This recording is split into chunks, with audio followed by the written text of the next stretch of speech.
I went back to Berlin, funny enough, to Yeah. 1945. That was exactly how it felt. There was a big administrative building. I watched pictures on the internet. It's probably the Reichschancellery building, Mm.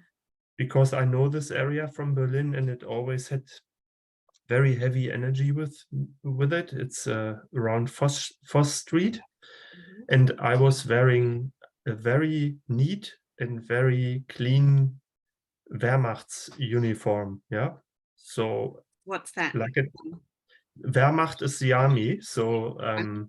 the Nazi army at the time. So it was a green olive uniform, but very elegant and very clean, long black boots with it. So I was an officer probably, but I was quite young, around the age of 28, Mhm. and a name by the name of Heinrich Schulz or Schulte. Something came up like this.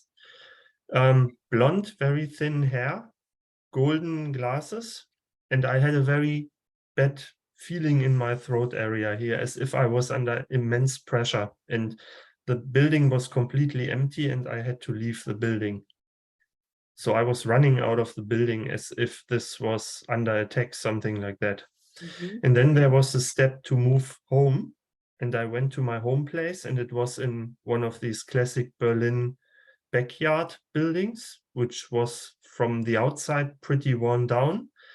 But then I moved up the stairwell, and when I opened the door, it was very, very elegant inside. So chandelier and very nice furniture, and there was a woman inside who did not look German at all. So she was dark tanned, Mhm. dark curly hair, brown eyes, and I immediately thought, this is an incarnation of my youngest daughter. Mm. And she was very much in need of help, and I was hiding her, obviously. Mhm. She was living in this environment, and she was not allowed to leave.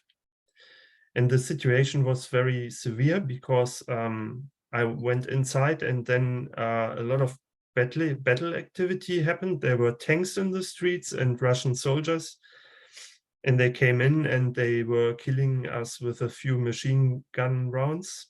So then we were asked to elevate, and I was looking at that dead lady there, and it made me extremely sad. And I myself was leaning over the balcony, saw all the tanks coming, and I felt the blood was dripping down somehow. Mhm. Yeah, and then there was just no emotion at all. I was just elevating, saw a lot of debris in the streets and tanks and more soldiers, more soldiers.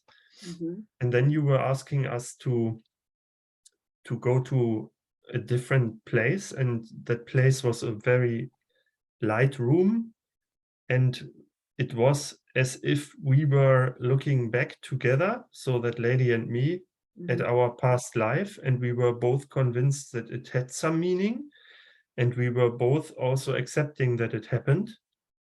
And in that moment, the door here opened inside, and my daughter came in, and I have a big sign outside stating, "Please don't disturb." And she disturbed, and I felt this raging anger.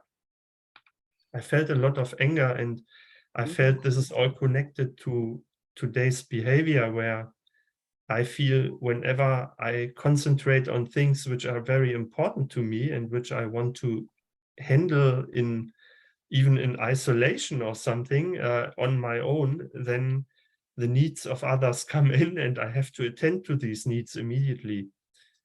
And all this carried a message for me, which is just accept that this happens, and just continue with the importance of what you're doing, but don't react with anger. Just react with acceptance. And yeah, I was obviously having an attitude at the time because I was serving my function as a soldier, as an officer.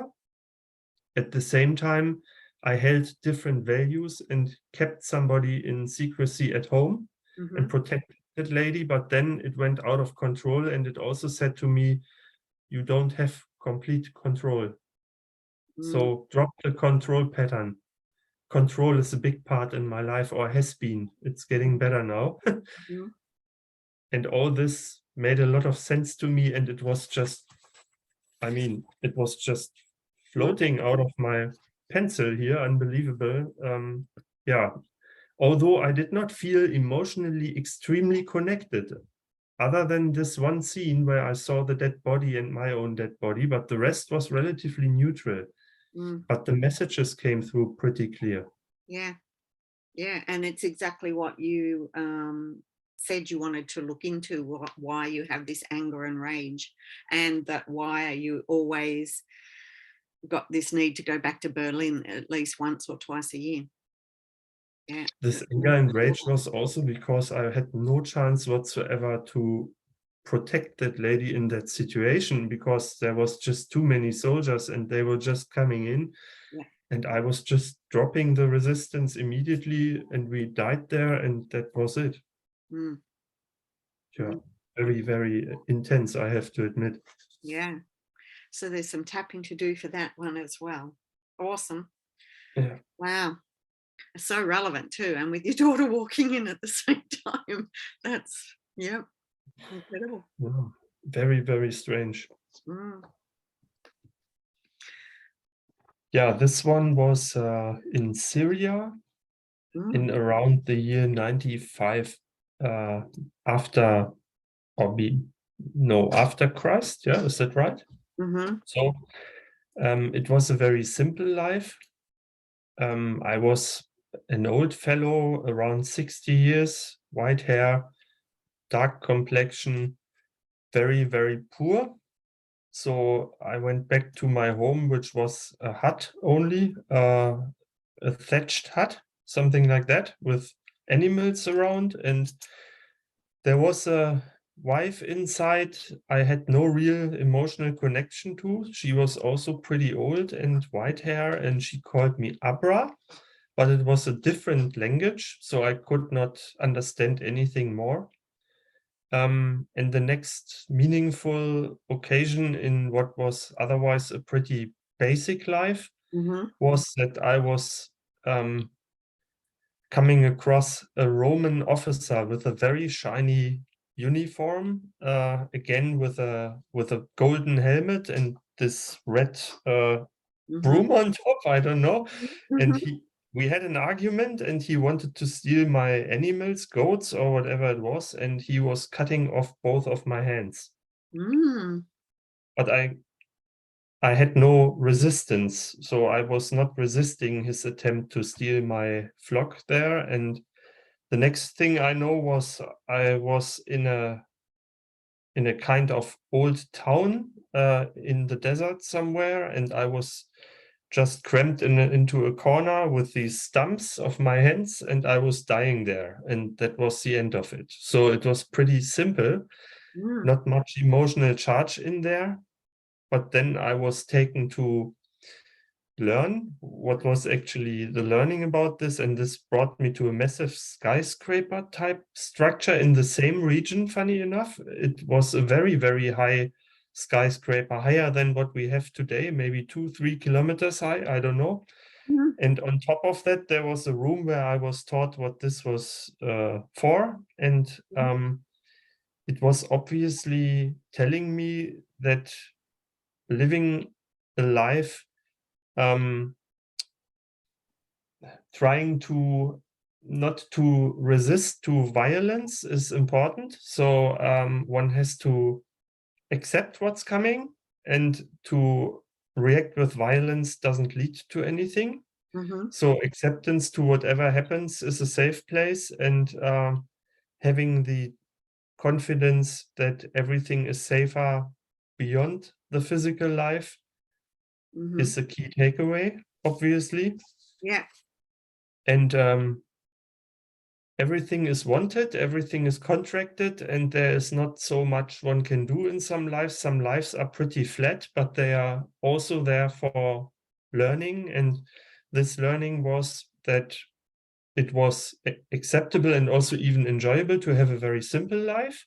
And there are evil forces in such life, and if they emerge, there is still the chance of accepting it and coming to the learning that the next place you enter into when fulfilling your contract is a better place. And I also got the clear consciousness that we are moving up our consciousness and that we are in this life in a very high consciousness level already. And it makes sense to share wisdom of this kind with others to raise their own consciousness level. And we are pretty highly elevated already with where we are. And it gives us a lot of power to change the lives of others as well if we want that.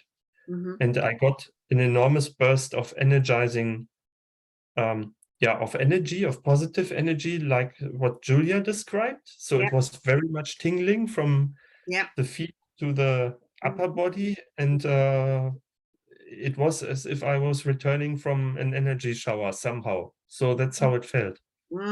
Nice. Although the life was pretty unspectacular.